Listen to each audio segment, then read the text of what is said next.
हार्दिक स्वागत है एक बार फिर से। और आज हम लोग ठोस अवस्था का अंतिम वीडियो बना रहे हैं और इस वीडियो में चैप्टर आपका फिनिश हो जाएगा न्यू सिलेबस के अनुसार। तो चलिए स्टार्ट करते हैं। आज के आज के सेशन में हमने 1.4 और 1.5 दोनों को डाल दिया है। 1.4 में आपको सिलेबस जब एनालिसिस कर रहे थे तो ये बताए थे 1.4 में हमारा बिंदु दोष पढ़ना है और बिंदु दोष के अंतर्गत शॉर्टकी दोष पढ़ना है और फ्रेंकल दोष पढ़ना है। और उसके बाद 1.5 में हम आपको बताए थे कि ठोसों के चुंबकीय गुण जानना है। विद्युतीय गुण इस बार नहीं पढ़ना है, इस बार पढ़ना है आपको चुंबकीय गुण। इसमें हम आपको बताए थे कि अनुचुंबकीय पढ़ना है, प्रतिचुंबकीय पढ़ना है और लौह चुंबकीय पढ़ना है। तो चलिए स्टार्ट करते हैं। आपका स्टार्ट करते हैं बिंदु दोष से। बिंदु दोष से पहले हम आपको बताते हैं कि ठोसों में अपूर्णताएं या ठोसों में दोष होता क्या है। पहले आप थोड़ा सा सुन ले कि दोष होता क्या है। तो जैसे कि सॉलिड के बारे में जब हम चर्चा करते हैं तो ये बताते हैं कि जो सॉलिड के पार्टिकल्स होते हैं वो रेगुलर अरेंजमेंट होते हैं, पार्टिकल्स बहुत नजदीक होते हैं, उनके बीच गैपिंग नहीं होता है, वो उनका निश्चित व्यवस्था होता है, ऐसे कहा जाता है। लेकिन व्यवहारिक दृष्टिकोण से ऐसा देखा गया, इन प्रैक्टिकल फॉर्म ऐसा देखा गया कि उनमें भी रिक्तियां होती हैं, उनमें भी एक डिफेक्ट निकल कर आता है, उनमें भी एक एरर निकल के आता है। इस प्रकार से यदि अवयवी कण को गोले के रूप में माना जाता है तो इस प्रकार से उसका हम लोग अरेंजमेंट करते हैं। और नीचे भी अगर ऐसे अरेंजमेंट करें तो इन प्रैक्टिकली दृष्टिकोण से देखा गया कि उनमें भी कहीं ना कहीं रिक्तियां उत्पन्न होती हैं। जैसे देखिए यहाँ पर वाइड उत्पन्न हो गया, यहाँ पर भी देखिए वाइड उत्पन्न आ गया, यहाँ पर रिक्तियां उत्पन्न हो गया। तो कहीं ना कहीं अगर इन प्रैक्टिकल दृष्टिकोण से देखा जाए, प्रायोगिक तौर पे देखा जाए तो उनमें भी कहीं ना कहीं एरर होता है और उसी एरर को कहा जाता है ठोसों की अपूर्णताएं। ये जो घटना होता है ठोसों की अपूर्णताएं या ठोसों में दोष कहा जाता है। और ठोस में जो दोष होता है वो मुख्य रूप से दो प्रकार के होते हैं, बिंदु दोष और रेखीय दोष। बिंदु दोष और रेखीय दोष। तो बिंदु दोष को सिर्फ पढ़ना है आपको, रेखीय दोष नहीं पढ़ना है। और बिंदु दोष में भी और जैसे दोष हैं तो और दोष आपको नहीं पढ़ना है, शॉर्टकी दोष और फ्रेंकल दोष को ही केवल जानना है। तो आइए समय को देखते हुए बिंदु दोष आपको बताते हैं कि बिंदु दोष होता क्या है। एग्जामिनेशन में ऐसे भी क्वेश्चन पूछा गया है बहुत बार कि बिंदु दोष क्या है, और ये तो आपको वेरी इंपॉर्टेंट क्वेश्चन है, आने के चांसेस 100% है। शॉर्टकी दोष और फ्रेंकल दोष तो डिफिनेशन भी आ सकता है, नहीं तो दोनों के बीच अंतर भी लिखने के लिए आ सकता है। तो चलिए स्टार्ट करते हैं। देखें तो सबसे पहले मैं आपको बता दूं कि बिंदु दोष क्या है। पॉइंट डिफेक्ट, बिंदु दोष। देखिए अवयवी कणों को एक गोले के रूप में माना गया है, ठीक है, कि अवयवी कण एक गोले के समान होता है, ठीक है। और फिर उसका हम लोग अरेंजमेंट करते हैं। तो कहता है कि किसी क्रिस्टलीय ठोस में एक बिंदु, किसी भी क्रिस्टलीय ठोस आप ले लो, एक बिंदु के चारों ओर एक आदर्श व्यवस्था होनी चाहिए, तब हम लोग क्रिस्टलीय उसको बोलते हैं, क्रिस्टल बोलते हैं। और अगर उस आदर्श व्यवस्था में, आइडियल अरेंजमेंट में किसी प्रकार की यदि त्रुटि हो जाए, किसी प्रकार का अव्यवस्थित हो जाए पार्टिकल्स, तो उसी को बोलते हैं बिंदु दोष। तो लिखते हैं कि किसी क्रिस्टल में, किसी क्रिस्टल में एक बिंदु अथवा एक परमाणु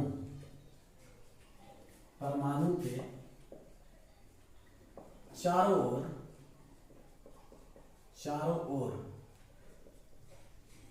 आदर्श व्यवस्था में त्रुटि,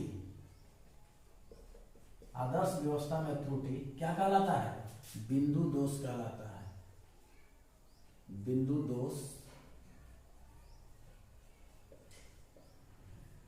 कहलाता है। तो ध्यान देंगे, एक बिंदु, जैसे ये बिंदु है और इसके चारों तरफ पार्टिकल्स का अरेंजमेंट ऐसे है। जैसे मान लीजिए कि यही गोला है और इसके चारों तरफ जो है आप अरेंजमेंट कर रहे हैं अवयवी कणों का।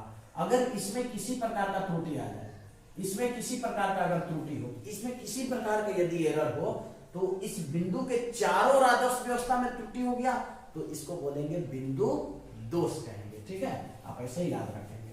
अब बिंदु दोष मुख्य रूप से कितने प्रकार के आपको यहाँ पे पढ़ने हैं? 2 प्रकार के पढ़ने हैं। शॉर्टकी दोष नंबर 1, शॉर्टकी दोष, ठीक है। शॉर्टकी डिफेक्ट पढ़ना है। तो ये शॉर्टकी डिफेक्ट क्या होता है पहले मैं आपको बता दूं और उसके बाद में फ्रेंकल डिफेक्ट बताऊंगा। अच्छा, शॉर्टकी डिफेक्ट से पहले आपको एक रिक्तिका दोष भी पढ़ना था और एक अंतराकाशी दोष भी पढ़ना था। तो रिक्तिका दोष का एग्जाम्पल हो जाता है शॉर्टकी दोष और अंतराकाशी दोष का एग्जाम्पल होता है फ्रेंकल दोष। ये भी आप थोड़ा सा समझें। तो जो क्रिस्टल जालक होता है, क्रिस्टल जालक में से आपको पता है कि अगर किसी भी एक आप ठोस ले लें, अगर उसका क्रिस्टल जालक का फॉर्म दीजिएगा तो वहां पर धनायन और ऋणायन दोनों आएगा। तो अगर किसी भी क्रिस्टल जालक से कोई भी धनायन यदि गायब हो जाए, मतलब उस क्रिस्टल जालक में उपस्थित ना हो तो गायब हो जाएगा। मान लीजिए कि हमारा एक क्रिस्टल जालक 10 अवयवी कणों से मिलकर बना हुआ है। कितने से बना हुआ है? 10 से मिलकर बना हुआ है और 10 में से कोई भी एक पार्टिकल्स गायब हो जाए, एक पार्टिकल्स वहां से निकल जाए, उस जाल से निकल जाए, तो जब आप फिर से उस अरेंजमेंट को जब आप देखेंगे तो वहां पर आपको एक डिफेक्ट नजर आएगा। उसी डिफेक्ट को कहा जाता है शॉर्टकी डिफेक्ट। अच्छा, मीनिंग थोड़ा सा निकाल के देख सकते हैं। शॉर्टकी दोष, शॉर्ट मतलब शॉर्ट कर जाना, मतलब गायब हो जाना। अगर क्रिस्टल जालक से एक धनायन गायब हो जाता है, वहां से विलुप्त हो जाता है, तो उसके निर्धारित स्थान पर रिक्तियां उत्पन्न हो जाती है, वॉइड उत्पन्न हो जाता है, जिसके कारण उस क्रिस्टल जालक में दोष उत्पन्न हो जाता है। उसी दोष को कहा जाता है शॉर्टकी दोष। तो चलिए लिखते हैं, किसी क्रिस्टल जालक में एक धनायन या ऋणायन भी आप लिख सकते हैं, धनायन या ऋणायन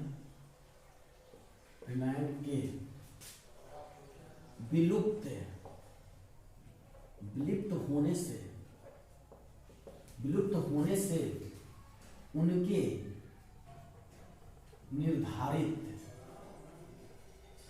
निर्धारित स्थान पर रिक्तियां उत्पन्न हो जाती हैं। रिक्तियां उत्पन्न हो जाती है, जिससे क्रिस्टल जालक में दोष उत्पन्न हो जाता है, जिससे क्रिस्टल जालक में दोष उत्पन्न हो जाता है, दोष उत्पन्न हो जाता है। तब इस प्रकार के दोष को जब क्रिस्टल में से गायब हो गया, क्रिस्टल जालक में से कोई भी अवयवी कण गायब हो गया, तो उसमें एक दोष उत्पन्न हो जाता है। तो इस प्रकार के दोष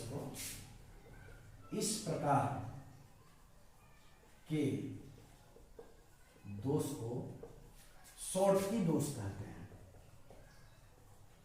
शॉर्टकी दोष कहते हैं, ठीक है। अगर मैं जैसे की बात करूं तो जैसे KCl आ गया, NaCl आ गया, ठीक है। उसके बाद आप AgBr भी ले सकते हैं, ETC। इतने एग्जाम्पल को आप ले सकते हैं शॉर्टकी दोष के अंतर्गत। ध्यान दीजिए, AgBr एक एग्जाम्पल ऐसा है जो दोनों दोष को प्रदर्शित करता है, मतलब फ्रेंकल दोष को ही प्रदर्शित करता है और शॉर्टकी दोष को ही प्रदर्शित करता है। तो अगर क्वेश्चन एग्जामिनेशन में केवल आए ऐसे कि शॉर्टकी दोष क्या है, सचित्र वर्णन करें, तो आपको चित्र के साथ वर्णन करना होगा। लेकिन अक्सर ऐसा देखा गया है कि शॉर्टकी दोष से क्वेश्चन शॉर्ट में पूछे जा रहे हैं। जैसे पूछ देगा कि किस दोष में क्रिस्टल का घनत्व अपरिवर्तित रहता है, किस दोष में क्रिस्टल का घनत्व घटता है, किस दोष में क्रिस्टल का घनत्व बढ़ जाता है। ऐसे आपको क्वेश्चन पूछे जा सकते हैं। तब अगर इसकी डेंसिटी की बात करें, इसकी घनत्व की अगर बात करें, इसका घनत्व क्या अपरिवर्तित होगा या घनत्व घटता है, अभी आपको जानना है। तो ध्यान दीजिएगा, सबसे पहले मेरे पास तो कुछ मान लो कि एक जालक है, ठीक है। ये मैं पहले सचित्र वर्णन ही इसका कर देता हूं। तो सचित्र वर्णन में A+ दे दूं पहले, फिर B-, A+, B-, A+, B-। A+ तक दे दिए, फिर देखिए B-, ए प्लस बी माइनस ए प्लस बी माइनस, फिर से ए प्लस बी माइनस ए प्लस बी माइनस ए प्लस, और फिर यहां दे दिए बी माइनस ए प्लस बी माइनस ए प्लस बी माइनस। थोड़ा सा मैं देख लूं,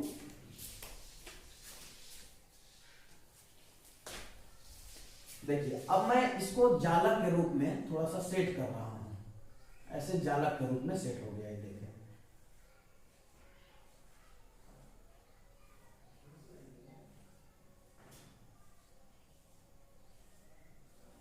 थोड़ा सा दूर दूर बनाएंगे आप, ऐसे जालक सेट हो गया।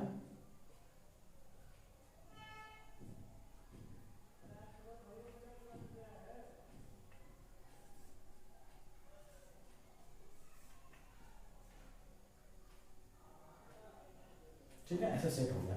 तब बताओ अगर यहां से मैं एक धनायन को गायब कर दूं, यहां से एक धनायन को यदि मैं गायब कर दूं, एक मिनट, ठीक है, अगर मैं यहां से एक धनायन को गायब कर दूं तो ये आपको दिखाई दे रहा है कि पहले से डेंसिटी अब एक गायब हो गया, अब एक गायब हो गया। तो अब इसका डेंसिटी जो होता है, देखिए डेंसिटी क्या होता है, घनत्व, घनत्व बराबर क्या होता है, द्रव्यमान बटा आयतन, द्रव्यमान बटा आयतन। अब देखो यहां से ध्यान से समझना, अगर एक चीज आप यहां से घटा दीजिएगा, हटा दिए, इसका द्रव्यमान कम हो गया, तो द्रव्यमान का एक प्रोपोर्शनल होता है, जो डेंसिटी होता है द्रव्यमान का क्या होता है, प्रोपोर्शनल होता है। तो एक गायब हो गया, अब इसमें जगह तो चेंज नहीं किया है, ये पूरी तरीका से क्रिस्टल जालक से गायब हो गया है, तो इसका घनत्व क्या होता है, घनत्व इसका घटता है। क्या होता है, घटता है। ये याद रखेंगे कि इसका डेंसिटी शॉर्टकी दोष का जो घनत्व है, ये दोष अगर उत्पन्न हो जाएगा क्रिस्टल जालक में शॉर्टकी दोष, तो शॉर्टकी दोष उत्पन्न होने के फलस्वरूप उसका डेंसिटी क्या हो जाएगा, डेंसिटी उसका घट जाएगा। तो ये रहा आपका शॉर्टकी दोष। अब हम लोग पढ़ेंगे फ्रेंकल दोष। एक बार फिर से मिला लेते हैं कि किसी क्रिस्टल जालक में एक धनायन या ऋणायन विलुप्त होने से उनके निर्धारित स्थान पर रिक्तियां उत्पन्न हो जाता है, जिससे क्रिस्टल जालक में दोष उत्पन्न हो जाता है। इस प्रकार के दोष को क्या कहते हैं, शॉर्टकी दोष कहते हैं। जैसे example KCl, NaCl, AgBr, etc। यहाँ पर इस प्रकार से आप जाल को बनाकर दिखा सकते हैं। और ये इंपॉर्टेंट पॉइंट है कि इसका घनत्व जो है क्या होता है, इसका घनत्व घटता है। तो मैं अब इसको मिटाता हूं और फिर फ्रेंकल दोष बनाता हूं।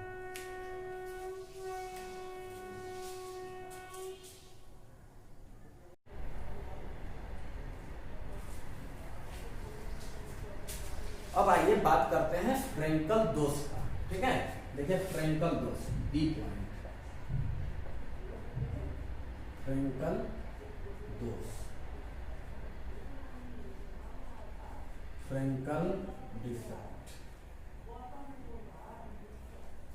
फ्रेंकल दोष की बात करते हैं कि फ्रेंकल दोष होता क्या है। तो नाम से भी आपको पता चल रहा है, फ्रेंकल मतलब फंसने वाली यहां पर बात हो रही है। तो यहां पर क्रिस्टल जालक से पार्टिकल्स गायब नहीं होते हैं, ऐसे आपको जानना है। बस वो अपना निर्धारित स्थान को चेंज कर कर एक अंतराली स्तर में फंस जाते हैं। मैं अभी फिगर में बताऊंगा कि अंतराली स्तर होता क्या है। तो चलिए स्टार्ट करते हैं। जब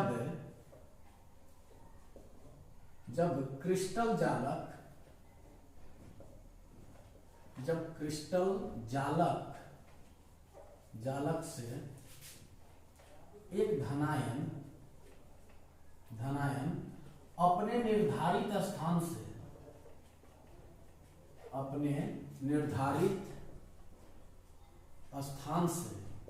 हटकर कोई और स्थान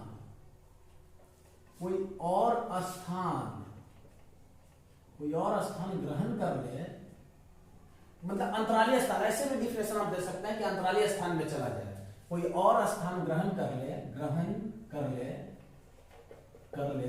तो उसके निर्धारित स्थान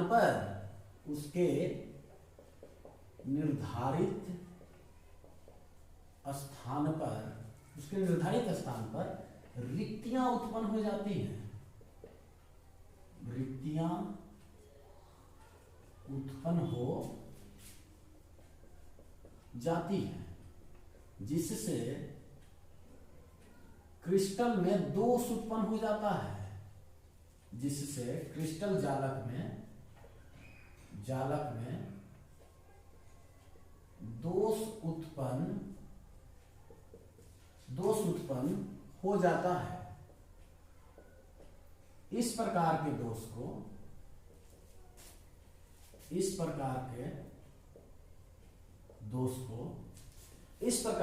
को क्या कहेंगे?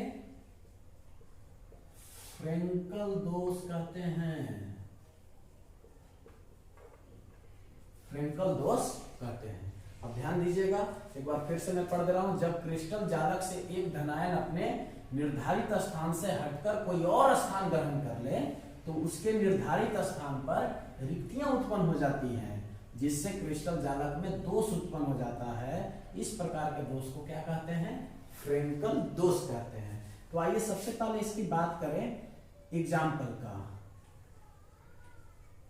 एग्जाम्पल देखिए, एग्जाम्पल इसका आप ZnS ले सकते हैं, AgCl ले सकते हैं, और AgBr दोनों में मैं लिख देता हूं ताकि पता चले आपको कि AgBr एक ऐसा यौगिक है जो दोनों दोष को प्रदर्शित करता है, शॉर्टकी दोष को भी और फ्रेंकल दोष को भी, दोनों दोष को प्रदर्शित करता है।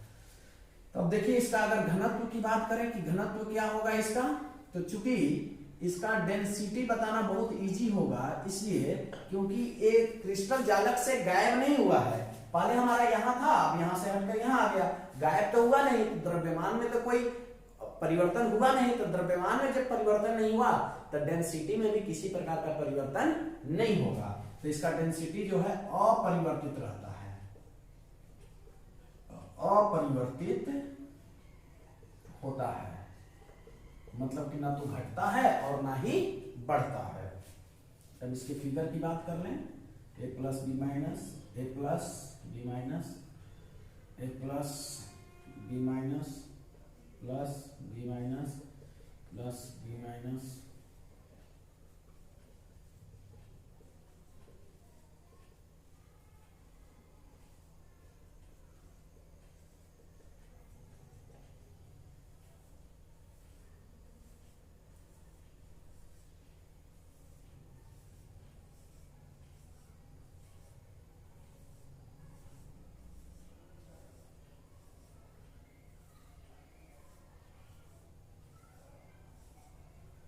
सभी को एक जाल बना दें आप।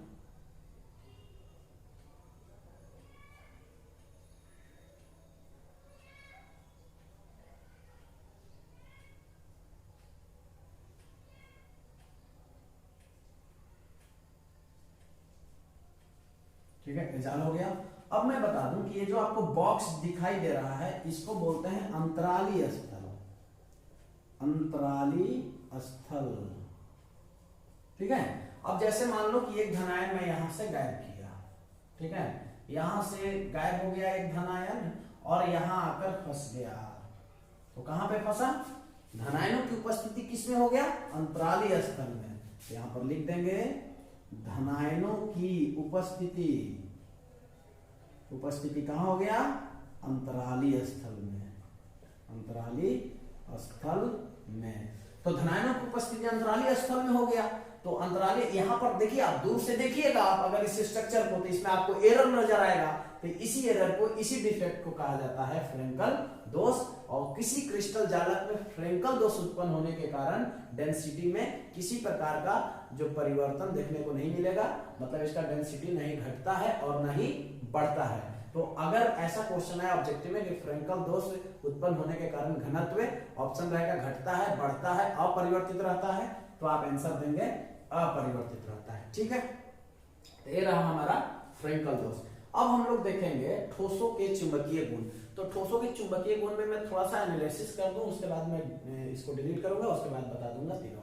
अब ध्यान से देखें आप कि कोई भी पदार्थ, जब दुनिया में कोई भी सब्सटेंस है तो उसमें कुछ ना कुछ चुंबकीय गुण होता ही है, क्योंकि बिना चुंबक का कोई भी पदार्थ को कल्पना करना बेकार है, मतलब आप कल्पना भी नहीं कर सकते हैं। सब में कुछ ना कुछ चुंबकीय गुण होता ही है। अब ये चुंबकीय गुण किसके कारण होता है? तो सिंपल जवाब है, चुंबकीय गुण इलेक्ट्रॉन के कारण होता है, इलेक्ट्रॉन की गति के कारण होता है। तो एक पदार्थ में इलेक्ट्रॉन कितने प्रकार की गति कर सकते हैं, सबसे पहले उसकी चर्चा करेंगे। और उसके बेस पर एक पदार्थ में जब चुंबकीय गुण है तो उसके बेस पर, उसके आधार पर पदार्थों को कितने वर्गों में बांटा गया है। तो पदार्थों को टोटल 5 वर्गों में बांटा गया है। लेकिन आपको यहाँ न्यू सिलेबस जो जैक द्वारा दिया गया है उसमें सिर्फ 3 पदार्थ के बारे में जानना है। सबसे पहले अनुचुंबकीय पदार्थ के बारे में जानना है, और वे पदार्थ जो अनुचुंबकीय गुण प्रदर्शित करते हैं तो उनको अनुचुंबकत्व कहा जाएगा, मतलब चुंबक के गुण को ही तो चुंबकत्व कहा जाता है।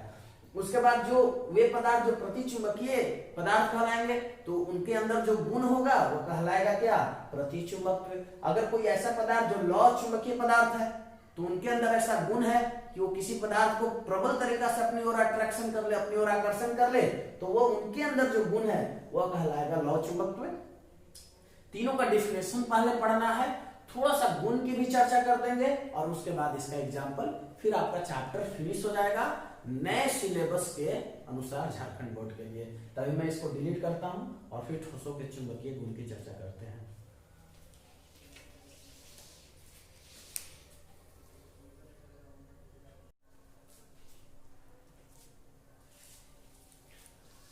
अब आइए बात करते हैं ठोसों के चुंबकीय गुण की बात करते हैं, और समय को देखते हुए, समय को बचाने के लिए वीडियो थोड़ा लंबा ना हो इसलिए हमने यहाँ पर लिख दिया है।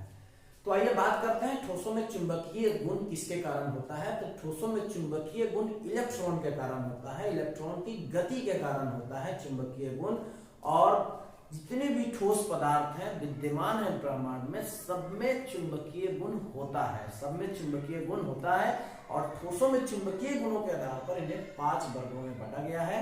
सबसे पहला वर्ग है अनुचुंबकीय पदार्थ, प्रतिचुंबकीय पदार्थ, लौह चुंबकीय पदार्थ, प्रतिलौह चुंबकीय पदार्थ और फेरी चुंबकीय पदार्थ। तो आइए बात करते हैं। सबसे पहले लिखा हुआ है कि ठोस पदार्थों के चुंबकीय गुण इलेक्ट्रॉन की गति के कारण होता है। इस बात को आप दिमाग में अटा लें। तो इलेक्ट्रॉन की गति कितने प्रकार से होता है। तो पहले तक कक्षीय गति होता है। जैसे कक्षीय गति के बारे में आपने सीखा होगा कि जैसे यहाँ पे न्यूक्लियस है तो इसके अराउंड जो है इलेक्ट्रॉन जो है गति करते रहते हैं, इलेक्ट्रॉन गति कर रहे हैं, तो इस प्रकार की गति को क्या बोलते हैं, कक्षीय गति बोलते हैं। लेकिन इलेक्ट्रॉन अपने फिक्स स्थिति पर भी, अपने माध्य स्थिति पर भी, अपने अक्ष पर भी गति करते रहते हैं। इलेक्ट्रॉन जब अपने अक्ष पर इलेक्ट्रॉन गति करते हैं तो उस प्रकार की गति को बोला जाता है चक्रण गति, स्पिन मोशन बोला जाता है। और अब जब अराउंड जब इलेक्ट्रॉन नाभिक के चारों ओर जब इलेक्ट्रॉन खाली शेष क्षेत्र, जब नाभिक का जब डिस्कवरी हुआ रदरफोर्ड के द्वारा, तब बताया गया कि एटम जो है वो खोखला होता है, लेकिन उसके अति सूक्ष्म धनावेशित एक केंद्र होता है जिसे नाभिक कहा जाता है। और नाभिक के चारों तरफ जो खाली क्षेत्र है उसमें इलेक्ट्रॉन घूमते रहते हैं जिसे ऑर्बिट कहा जाता है, जिसे कक्षा कहा जाता है। तो कक्षा में इलेक्ट्रॉन घूमते रहते हैं तो इसलिए उसको बोला जाता है कक्षीय गति। और जब इलेक्ट्रॉन कक्षीय गति करते हैं तो वहां पर कक्षीय चुंबकीय आघूर्ण उत्पन्न होता है। आघूर्ण का मतलब ही होता है घूमना, रोटेट करना। जैसे कि अभी यदि हमसे आप रेगुलर क्लास में पढ़ते हैं तो आप भी जल्द ही आपको आघूर्ण के बारे में बताया गया था कि कैसे रोटेट होना जरूरी है, घूमना जरूरी है, तभी जाकर आप बोलते हैं कि यहाँ पर आघूर्ण हो रहा है। तो आघूर्ण का बहुत सारे केस आगे चल के आपको मिलेगा। तो जब इलेक्ट्रॉन कक्षीय गति करेंगे तो समझना कि कक्षीय चुंबकीय आघूर्ण वहां उत्पन्न होगा। और जब इलेक्ट्रॉन चक्रण, जब अपने एक्सिस पर ही जब वो रोटेट करेंगे तब वहां पे चक्रण चुंबकीय आघूर्ण उत्पन्न होता है। कहने का मतलब हुआ कि प्रत्येक सब्सटेंस में, प्रत्येक पदार्थ में चुंबकीय गुण उपस्थित होता है और उसी चुंबकीय गुण के बेस पर पदार्थों को 5 प्रकार में बांटा गया है। पहला है अनुचुंबकीय पदार्थ, प्रतिचुंबकीय पदार्थ, लौह चुंबकीय पदार्थ और प्रतिलौह चुंबकीय पदार्थ और फेरी चुंबकीय पदार्थ, जिसमें से हम लोग को 3 यहाँ पर पढ़ना है सिलेबस के हिसाब से, पाठ्यक्रम के हिसाब से।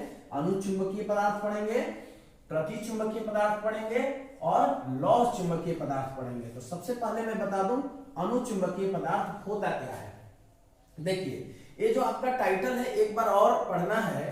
मैग्नेटिज्म जब आप लेसन पढ़ेंगे फिजिक्स में तो वहां पर भी ये आप एक बार फिर से टॉपिक मिलेगा, तो वहां पर इसके विभिन्न प्रकार के गुणों से आप अवगत होंगे वहां पर। लेकिन अभी जानते हैं कि अनुचुंबकीय पदार्थ क्या होता है। तो वे पदार्थ जिसको चुंबकीय क्षेत्र में रखने पर वे पदार्थ जिसको चुंबकीय क्षेत्र में आप रख देंगे तो वह दुर्बल रूप से आकर्षित होगा, दुर्बल रूप से आकर्षित होगा।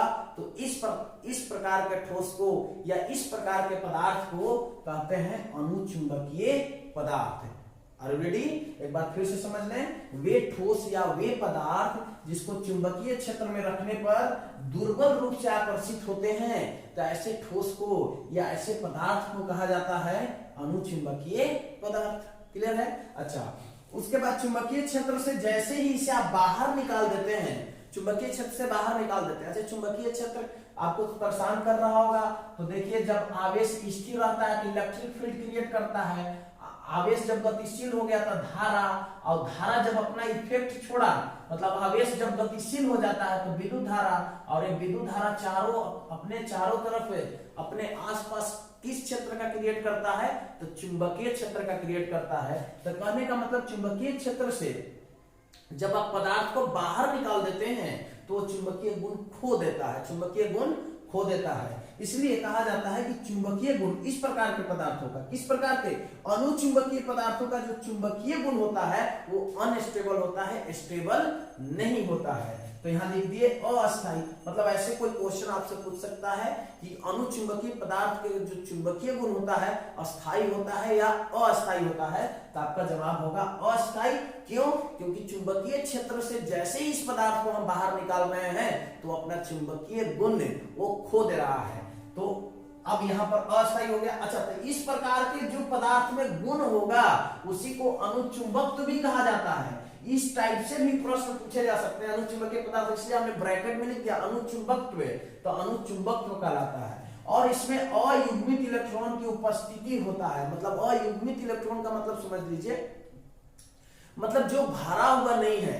जैसे पी ऑर्बिटल की अगर बात करें, मैं पी सबशेल की अगर हम बात करें, पी की बात करें, एस की बात करें, तो एस में जैसे 2 इलेक्ट्रॉन होता है तो 2 तो युग्मित हो जाएगा। अच्छा, 2 में एक सिर्फ भरा रहेगा तो अयुग्मित होगा। जैसे पी में 6 इलेक्ट्रॉन भरते हैं तो पी सबशेल में 6 इलेक्ट्रॉन भरते हैं, तो उसमें अगर 4 इलेक्ट्रॉन भरे हैं तो अयुग्मित अ लग गया। अच्छा, युग्मित मतलब पूरा का पूरा 6 भरा होना चाहिए। इस प्रकार से यहाँ पर अयुग्मित इलेक्ट्रॉनों की उपस्थिति के कारण भी ऐसा देखा जाता है कि दुर्बल रूप से आकर्षित होते हैं चुंबकीय क्षेत्र में रख देने के बाद। तो उदाहरण देख लेते हैं। ऑक्सीजन है, नाइट्रिक ऑक्साइड है, कार्बन मोनोऑक्साइड है, मैग्नीज है और कॉपर ऑक्साइड है। इतना आप एग्जांपल याद कर लें, या 2 एग्जांपल भी अगर आप याद करते हैं सफिशिएंट होगा। डिफिनेशन ऑफ डिपेंड करेगा कितना मार्क्स का पूछा जा रहा है। जैसे जैक में जो क्वेश्चन पूछने का जो प्रारूप है वो इस प्रकार से पूछता है कि 1 नंबर का क्वेश्चन पूछता है, ऐसे दे देगा निम्नलिखित प्रश्नों को उत्तर दे, निम्नलिखित प्रश्नों को उत्तर दे, उसमें 3 क्वेश्चन लगा देगा। तो जैसे पहला लगा देगा अनुचुंबकीय पदार्थ, तो आपको सिर्फ जवाब कैसे लिखने हैं कि वे पदार्थ जिन्हें चुंबकीय क्षेत्र में रखने पर वे दुर्बल रूप से आकर्षित होते हैं, ऐसे ठोस को या ऐसे पदार्थ को अनुचुंबकीय पदार्थ कहते हैं। और आप एग्जांपल दे देंगे, क्लियर हो जाएगा। तब मैं इसको डिलीट करता हूं और उसके बाद मैं लिखता हूं प्रतिचुंबकीय पदार्थ और लौ चुंबकीय पदार्थ, एक ही सूत्र में आपको समाप्त हो जाएगा। तो मैं इसको डिलीट करता हूं।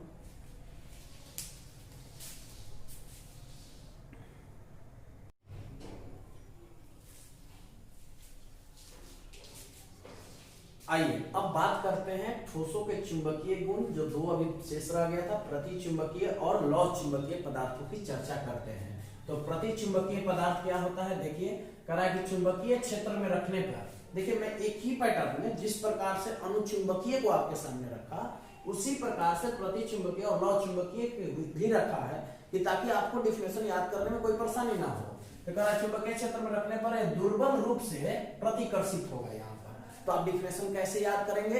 वे ठोस या वे पदार्थ जिसको चुंबकीय क्षेत्र में रखने पर वे दुर्बल रूप से प्रतिकर्षित होते हैं, मतलब आकर्षित नहीं होते हैं, प्रतिकर्षित मतलब दूर हटते हैं जैसे ही उनको चुंबकीय क्षेत्र में रखा जाता है। तो इस प्रकार के पदार्थ या इस प्रकार के ठोस को प्रतिचुंबकीय पदार्थ या प्रतिचुंबकीय ठोस कहते हैं। और इस प्रकार के जो गुण वाले ठोस होते हैं उनको कहा जाता है प्रतिचुंबकत्व। ऐसे आपको डेफिनेशन बनाना है। इसमें सभी इलेक्ट्रॉन जो है युग्मित होते हैं। जैसे जिंक की ही बात कर लेते हैं, तो जिंक का परमाणु संख्या 10 होता है। अगर उसका आप इलेक्ट्रॉनिक कॉन्फ़िगरेशन लिखेंगे तो 4s2 और लास्ट में क्या आएगा 3d10 आता है। यहाँ से 4:2 तक आप जानते हैं कैल्शियम 20 और 20 के बाद 10 थी। अब यहाँ पर देखिए पूरा इलेक्ट्रॉन भरा हुआ है, क्योंकि डी में कितना इलेक्ट्रॉन भरता है, 10 भरता है, तो इसमें सभी इलेक्ट्रॉन जो है युग्मित होते हैं, पूरा भरे होते हैं। कह रहा है कि बाह्य चुंबकीय प्रभाव से माने बाह्य चुंबकीय क्षेत्र का जो प्रभाव है, ठीक है, उससे बाह्य चुंबकीय मतलब बाहर के प्रभाव से भी यहाँ पर चुंबकीय आघूर्ण उत्पन्न नहीं होता है। मतलब बाहरी चुंबकीय क्षेत्र का जो इफेक्ट है उसको भी अगर लाया जाएगा तो इस प्रकार के ठोस में कोई भी चुंबकीय आघूर्ण देखने को नहीं मिलता है। ठीक है, जैसे उदाहरण आप ले सकते हैं जिंक, TiO2, टाइटेनियम ऑक्साइड और नाइट्रोजन N2। ठीक है, अच्छा चलिए अब लास्ट समझते हैं। लौह चुंबकीय पदार्थ फेरोमैग्नेटिक सब्सटेंस या लौह चुंबकत्व फेरोमैग्नेटिज्म। करा कि चुंबकीय क्षेत्र में रखने पर, देखिए एकदम पैटर्न में सेट करके रखा हूं कि चुंबकीय क्षेत्र में रखने पर प्रबल रूप से आकर्षित, मतलब वे ठोस जिसको चुंबकीय क्षेत्र में आप रख दीजिएगा तो उसमें प्रबल रूप से आकर्षित करने का गुण है। तो इस प्रकार के ठोस को या इस प्रकार के पदार्थ को कहेंगे लौह चुंबकीय पदार्थ या लौह चुंबकीय ठोस। अब इस प्रकार के गुण को बोलेंगे लौह चुंबकत्व। जैसे चुंबक के गुण को क्या कहते हैं हम लोग, चुंबकत्व कहते हैं। जैसे चुंबक के क्या गुण है, तो चुंबक के गुण है कि चुंबक वे पदार्थ है, मैग्नेट वे पदार्थ है जिसको स्वतंत्रता पूर्वक अगर आप लटका देते हैं तो वो हमेशा उत्तर से दक्षिण दिशा में टहलते हैं। चुंबक के गुण हो गया। ठीक है, अब बहुत प्रकार के चुंबक आपको पढ़ना है, आगे चल के मिलेगा आपको। तो इसमें अयुग्मित इलेक्ट्रॉनों की उपस्थिति होती है। इसमें देखिए, इसमें अयुग्मित इलेक्ट्रॉनों की उपस्थिति नहीं होती है। और जहां पर आकर्षित की बात आ जाएगी तो वहां समझ लेना कि अयुग्मित इलेक्ट्रॉन है, और जहां पर प्रतिकर्षित की बात होगी तो समझ लेना वहां पर अयुग्मित इलेक्ट्रॉन की उपस्थिति नहीं है, वहां पर सभी इलेक्ट्रॉन युग्मित होंगे। तो यहाँ पर अयुग्मित नॉन पेयर इलेक्ट्रॉन की उपस्थिति है यहाँ पर। और फिर कह रहा है चुंबकत्व, इनका चुंबकत्व तो बिल्कुल भाई अस्थायी होगा चुंबकत्व, क्योंकि ये चुंबकीय क्षेत्र के अनुपस्थिति में भी ये चुंबक की तरह व्यवहार करते हैं, इसमें चुंबकीय गुण प्रदर्शित करते हैं चुंबकीय क्षेत्र के अनुपस्थिति में भी। इसलिए कहा जाता है कि लौह चुंबकीय जो पदार्थ होते हैं उनका चुंबकत्व जो है वो स्टेबल होता है। चुंबकीय क्षेत्र के अनुपस्थिति में भी चुंबकीय गुण प्रदर्शित करते हैं। कौन? चुंबकीय पदार्थ, लौह चुंबकीय पदार्थ। तो आप याद कर सकते हैं कि वे पदार्थ जो चुंबकीय क्षेत्र में रखने पर प्रबलता से आकर्षित होते हैं तो ऐसे पदार्थ को लौह चुंबकीय पदार्थ या लौह चुंबकीय ठोस कहते हैं। अब उदाहरण देखिए, लोहा, निकेल और कोबाल्ट। तो आज के वीडियो में हमने देखा बिंदु दोष के अंतर्गत शॉर्टकी दोष, फ्रेंकल दोष, और फिर ठोसों के चुंबकीय गुण के अंतर्गत हमने 3 टाइटल को रखा, अनुचुंबकीय पदार्थ, प्रतिचुंबकीय पदार्थ और लौह चुंबकीय पदार्थ। अब चैप्टर फिनिश होता है नए सिलेबस के अनुसार। अब जैसे पूरा आपको सिलेबस तो मैं क्लास में पढ़ा चुका था पहले ही, तो अब चूंकि सिलेबस चेंज कर दिया था तो न्यू विद्यार्थी के लिए मैं वीडियो बनाया हूं। और YouTube पर इसलिए बनाया हूं वीडियो कि ताकि इस वीडियो को देखकर, बिल्कुल फ्री वीडियो है, फ्री PDF आपको मिलेगा, इस वीडियो को देखकर ज्यादा से ज्यादा विद्यार्थी इसका लाभ उठा सकें और झारखंड बोर्ड के एग्जामिनेशन में अच्छा से मार्क्स और केमिस्ट्री में ला सके। केमिस्ट्री का जो विद्यार्थियों के अंदर जो भूत सवार है, मैं भूत को गारंटी है कि मैं दूर भगा दूंगा। इसी के साथ हैप्पी एंडिंग, चैप्टर फिनिश हो गया आपका ठोस अवस्था। और मुझे पूरा विश्वास है कि आपको ठोस अवस्था समझ में आया होगा। आप कमेंट में बताइए कि आप सारा वीडियो देखे या नहीं। सारा वीडियो को सीक्वेंस से देखिए, उसके बाद सॉल्यूशन का वीडियो सारा अपलोड कर दिया गया है। इलेक्ट्रोकेमिस्ट्री में कुछ वीडियो अपलोड करने हैं, ठीक है, और केमिकल काइनेटिक्स का आपका वीडियो मिलेगा, वही आपको कंटेंट मिलेंगे जो नया सिलेबस झारखंड बोर्ड लॉन्च किया है। तो बहुत बहुत धन्यवाद सभी वीडियो को देखने के लिए। आप अच्छा से नोट्स बना लीजिए। यदि आपका नोट्स अच्छा से नहीं बन पा रहा है तो आप मुझे व्हाट्सअप करें, आपको व्हाट्सएप पे PDF नोट बिल्कुल फ्री भेज दिए जाएंगे। तो हमारा वीडियो को देखने के लिए बहुत बहुत धन्यवाद।